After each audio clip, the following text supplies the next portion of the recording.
আলহামদুলিল্লাহ রাব্বিল আলামিন ওয়াসসালাতু ওয়াসসালামু আলা নাবিয়িনা মুহাম্মদ ওয়া আলা আলিহি ওয়া সাহবিহি আজমাইন ওয়া তাবিঈন লাহুম বিইহসান ইলা ইয়াউমিদ্দিন, আম্মা বা'দ।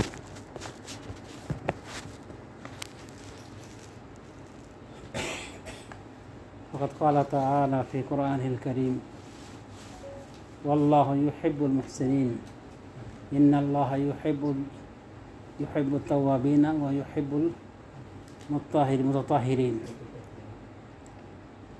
আল্লাহ রাব্বুল আলামিন যাদেরকে ভালোবাসেন তাদের গুণ ইতিপূর্বে উল্লেখ হয়েছে প্রথম পর্বে, আলোচনার প্রথম পর্বে, যে তারা হলেন যাদের ভিতরে রাসূল সাল্লাল্লাহু আলাইহি ওয়াসাল্লামের ইত্তেবা রয়েছে। যারা আল্লাহ রাসূল সাল্লাল্লাহু আলাইহি ওয়াসাল্লামকে ভালোবাসে তাদেরকে আল্লাহ ভালোবাসে। সুতরাং আপনাকে আল্লাহ ভালোবাসে কিনা আপনি আপনার ইত্তেবা দিয়ে বুঝেন, আপনি আল্লাহ রাসূল সাল্লাল্লাহু আলাইহি ওয়াসাল্লামের কতটুকু অনুসরণ করছেন, তাকে কতটুকু ফলো করছেন। এরপরে আরও বিভিন্ন কিছু বলা হয়েছে যে ফরজ ইবাদত করবে, ভালোবাসা এটি লক্ষণ যে আপনি ফরজ ইবাদতে গুরুত্ব দিবেন। এরপরে নফল ইবাদতের উদাহরণ দিয়েছি যে প্রত্যেক ফরজের পাশাপাশি নফল রয়েছে। এরপরে আরও কিছু বিষয় বলা যায় ইখলাসের সাথে কোনো কাজ করা, শুধু আল্লাহকে খুশি করার জন্য, যেমন আল্লাহর ওয়াস্তে ভালোবাসা, এর মাধ্যমে আল্লাহর মহাব্বত ওয়াজিব হয়ে যায়। ওয়াজাবাতুল মাহাব্বাতু লিল মুতাজালিসিনা মুতাহাব্বিনা ফিহা ওয়াল মুতাজালিসিনা ফিহা ওয়াল মুতাজাওয়িরিনা ফিহা ওয়াল মুতাবাযিলিনা ফিহা। বিভিন্নভাবে এসেছে, হাদিসের বিভিন্ন অংশ থেকে জানা যায় যে এদেরকে আল্লাহ ভালোবাসে। আল্লাহর মহাব্বত ওয়াজিব তাদের উপর যারা পরস্পরকে ভালোবেসে, পরস্পরে খরচ করেছে আল্লাহর ওয়াস্তে, পরস্পরকে দেখতে গিয়েছে, ভিজিট করতে গিয়েছে আল্লাহর ওয়াস্তে, তো এদের প্রতি আল্লাহর ভালোবাসা ওয়াজিব হয়ে যায়। অনুরূপভাবে আল্লাহ রাব্বুল আলামিন যারা ইনসাফ করে তাদেরকে ভালোবাসেন। ইন্নাল্লাহা ইউহিব্বুল মুকসিতিন, আল্লাহ যারা ইকসাত করে, যারা ইনসাফ করে, আদল ইনসাফ করে, তাদেরকে উনি ভালোবাসেন। ওয়াল্লাহু ইউহিব্বুল মুহসিনিন, আল্লাহ মুহসিনদেরকে ভালোবাসেন, যারা পরোপকার করে। মুহসিনের দুটো অর্থ, একটা অর্থ যে আপনি সুন্দরভাবে আদায় করবেন, আপনার যাবতীয় ইবাদত বন্দেগী সুন্দরভাবে ভক্তির সাথে আদায় করবেন, এটা একটা। আরটা হলো যে আপনি মানুষের উপরে ইহসান করবেন। এক কথায় শুধু মানুষ না, পুরো সৃষ্টিকুলের উপরে ইহসান করবেন, ভালো ব্যবহার করবেন। তো এরকম করলে কী করবেন? আল্লাহ ভালোবাসবেন।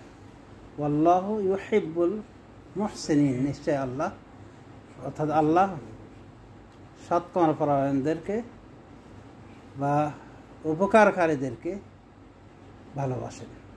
তাহলে আমরা আরেকটা বুঝতে পারলাম যে আপনাকে আল্লাহ ভালোবাসে কিনা আপনি দেখেন, এই চরিত্র আছে কিনা আপনার মধ্যে।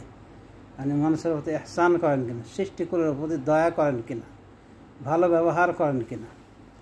আরটা হলো আল্লাহ ভালোবাসেন কাদেরকে? যারা পাক পবিত্র থাকে।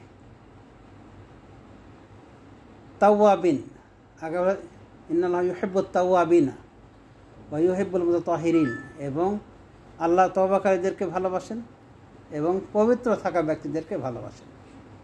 তাহলে যারা তওবা করে অধিকারে আল্লাহ তাদের নিকট, আল্লাহ তাদেরকে ভালোবাসেন, তারা আল্লাহর প্রিয়পাত্র। সুতরাং গুনাহ যদি হয়েও যায়, তওবা করতে ভুল করবেন না। গুনাহ যদি হয়েও যায়, ভুল যদি হয়ে যায়, সাথে সাথে আল্লাহর কাছে মাফ করে নেবেন, মাফ চেয়ে নেবেন।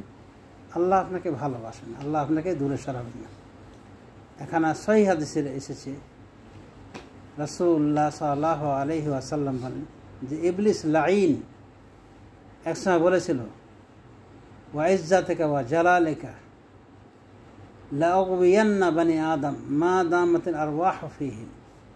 হে আল্লাহ, আপনার ইজ্জতের এবং আপনার মর্যাদার কসম খেয়ে বলছি, আমি বনু আদমদেরকে গুমরাহ করেই ছাড়ব। বা লা আযালু উগবিহিম, তাদেরকে আমরা গুমরাহ করতেই থাকবো, মা দামাতিল আরওয়াহু ফী আজসাদিহিম, যতক্ষণ তাদের ভিতরে, তাদের বডিতে তাদের রূহ থাকবে। তখন আল্লাহ জবাবে বলেছিলেন, ওয়া বিইজ্জাতি ওয়া জালালি লা আযালু আগফিরু লাহুম মা দামাস্তাগফারুনি, মা দামুস্তাগফারুনি, আমার ইজ্জতের কসম, আমার জালালাতের কসম, আমার মর্যাদার কসম, যে আমিও তাদেরকে ক্ষমা করতেই থাকবো যতক্ষণ পর্যন্ত আমার নিকটে তারা ক্ষমা চাইতে থাকবে। এই হাদিসটাকে শেখ আলবানী বিশুদ্ধ বলেছেন এবং সিলসিলা সহিহায় 104 নম্বর হাদিস হিসেবে এসেছে। তো এই হাদিসের ভিতরে শয়তানের একটা অঙ্গীকারের কথা বলা হয়েছে এবং এর প্রেক্ষিতে আল্লাহ রাব্বুল আলামিন কী বলেন সেটাও বলেছেন। তার মানে শয়তান সবসময় আমাদের গোমরাহ করতে থাকবে, গুনাহে লাগাতে থাকবে, আল্লাহর অবস্থায় নিয়োজিত করতে থাকবে, কিন্তু আমরা যখনই ভুল স্বীকার করে আল্লাহর কাছে মাফ চাইবো, আল্লাহ কিন্তু ক্ষমা করে দেবে। ও যেমন আমাদেরকে গোমরাহ করতে থাকবে কসম করে বলেছে, তো আল্লাহ আমাদেরকে ক্ষমা করে থাকবেন যতক্ষণ আমরা ক্ষমা চাইতে থাকবো। সুতরাং যতবারই আমরা পাপ করি না কেন ততবারই আমরা আল্লাহর কাছে ক্ষমা চাইলে আল্লাহ আমাদেরকে ক্ষমা করার জন্য প্রস্তুত। সুতরাং আমাদের উচিত হবে তওবা করে নিতে হবে। গুনাহ যদি করিস রে বান্দা, তওবা করিস সেইখানে। তো যদি আমরা এই স্বভাবের হতে পারি যে হঠাৎ করে ভুল হয়ে যায়, ইচ্ছা করে তো ভুল করে না কেউ, হঠাৎ করে যদি ভুলে পড়ে যায়, ভুল হয়ে যায়, গুনাহ হয়ে যায়, হতেও পারে। আমাদের আদি পিতা আদম আলাইহিস সালামকে শয়তান পরিচিত করেছিল না, তা আমরা তো তারই সন্তান, তো হতে পারে। মুত্তাকিন দিয়েও পদস্খলন হতে পারে, কিন্তু মুত্তাকি যারা তারা তাদের ওই অবাধ্যতায় পাপে প্রতিষ্ঠিত থাকে না, তারা সঙ্গে সঙ্গে কী করে জানতে পেরে আল্লাহর প্রতি ফিরে আসে, আল্লাহর দিকে ফিরে আসে এবং নিজেকে শুধরে নেয়। তাহলে আল্লাহ রাব্বুল আমিন যারা তওবা করে অধিক হারে তাদেরকে ভালোবাসেন। তো তওবা শুধু গুনাহ করলেই তওবা করতে হয় এমন না, গুনাহ ছাড়াও তওবা করতে হয়। রাসূলুল্লাহ সাল্লাল্লাহু আলাইহি ওয়াসাল্লাম তাই করেছেন, আস্তাগফিরুল্লাহ ওয়া আতুবু ইলাইহি। তিনি এইভাবে ইস্তেগফার করতেন প্রতিদিন 100 বার করে। অথচ তার গুনাহ নাই, তার আগের পরের সব ভুল ত্রুটি আল্লাহ মাফ করে দিয়েছেন, তারপরও তওবা ইস্তেগফার করতে। সুতরাং আমরাও আল্লাহর কাছে যদি বেশি বেশি তওবা ইস্তেগফার করি তো আল্লাহর প্রিয় বান্দায় পরিণত হব। সুতরাং যদি আমাদের ভিতরে এই অভ্যাস থাকে যে আমরা তওবা ইস্তেগফার করছি, তো তখন আমরা মনে করবো যে হয়তো আল্লাহ আমাদেরকে ভালোবাসছেন বলে এই তৌফিকটা দিয়েছেন। সুতরাং যাদেরকে আল্লাহ ভালোবাসেন তারা এক শ্রেণী হলো অধিক হারে তওবাকারী, আর আল্লাহ পবিত্রতা অর্জনকারীকে ভালোবাসেন না, যারা পাক সাফ হয়ে থাকে, মানে কখনোই যারা নাপাকিতে লিপ্ত থাকে, নাপাকি নিয়ে যারা থাকে না, প্রতিষ্ঠা থাকে না, বরং পরিষ্কার থাকার চেষ্টা করে। মানে কোনো প্রকার নাপাকি থাকলে তাদের মনে প্রশান্তি আসে না, যথাসম্ভব তারা পাক পরিশুদ্ধ হয়ে থাকে। তারা সতর্ক থাকে পেশাব পায়খানার সময়, শৌচকার্য করানোর সময়, কারণ তারা জানে যে তাদের উপরে নামাজ আছে, শরীয়তের আরও অনেক পাবন্দি আছে যেখানে ওযু জরুরি হয়ে যায়। যেমন কোরআন পাঠের ক্ষেত্রে অধিকাংশ ওলামায়ে কেরাম বলছেন যে ওযু করতে হবে, যদি কিছু আলেম বলছে যে না ওযু ছাড়া হবে, তবে মাকরুহ হয়ে যাবে, মানে এটা ঘৃণিত আমল হলো, নিন্দিত আমল হলো ওযু ছাড়া। তো আল্লাহ এদেরকে ভালোবাসেন। তো আমরা যদি লক্ষ্য করে দেখি আল্লাহ কাদেরকে ভালোবাসেন, অনেক মানুষকেই তিনি ভালোবাসেন, আর তাদের কিছু গুণ আমরা উল্লেখ করলাম। তো আমরা যদি এই সমস্ত গুণে গুণান্বিত হতে পারি তো আশা করা যায় যে এগুলো আল্লাহ রাব্বুল আমিনের ভালোবাসার মানে লক্ষণ হিসেবে গণ্য হবে, এবং আমাদের ভিতরে এই গুণগুলি আমরা চেষ্টা করে আনতে পারি। তো আমরা আনার চেষ্টা করব, আল্লাহ রাব্বুল আমিন আমাদেরকে সে তৌফিক দান করবে।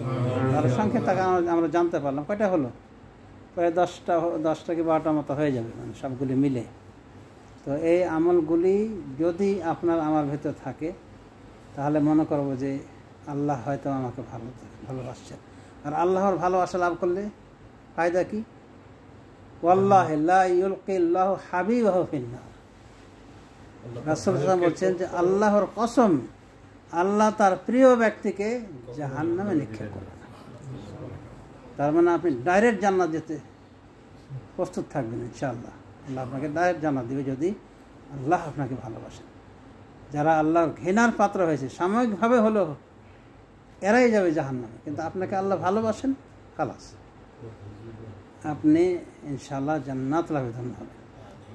তো আল্লাহ রাব্বুল আলামিন আমাদেরকে এই যে স্বভাবগুলি বলা হলো যে স্বভাবগুলির মাধ্যমে আল্লাহ আমাদেরকে ভালোবাসবেন, এই স্বভাবগুলির পিছনে আমরা মুজাহাদা করে চেষ্টা করে আমাদের ভেতরে আনার চেষ্টা করব এবং আমলে এনে আমাদের জীবনকে ধন্য করব। আল্লাহ তৌফিক দান করুন। এই ছিল শর্টে কিছু কথা। বারাকাল্লাহু লাকুম ওয়া নাফা'না ওয়া ইয়্যাকুম বিমা ফীহি বিমা ফিল কুরআনি ওয়া হাদিসিহি মিনাল যিকরিল হাকীম। ওয়া আকুলু কাওলি হাযা ওয়া আস্তাগফিরুল্লাহ লি ওয়া লাকুম ওয়া লিসাইরিল মুসলিমিন ফাস্তাগফিরুহু লিযুনুবিকুম ইন্নাহু হুয়াল গফুরুর রহিম। আসসালামু আলাইকুম ওয়া রাহমাতুল্লাহি ওয়া বারাকাতুহু।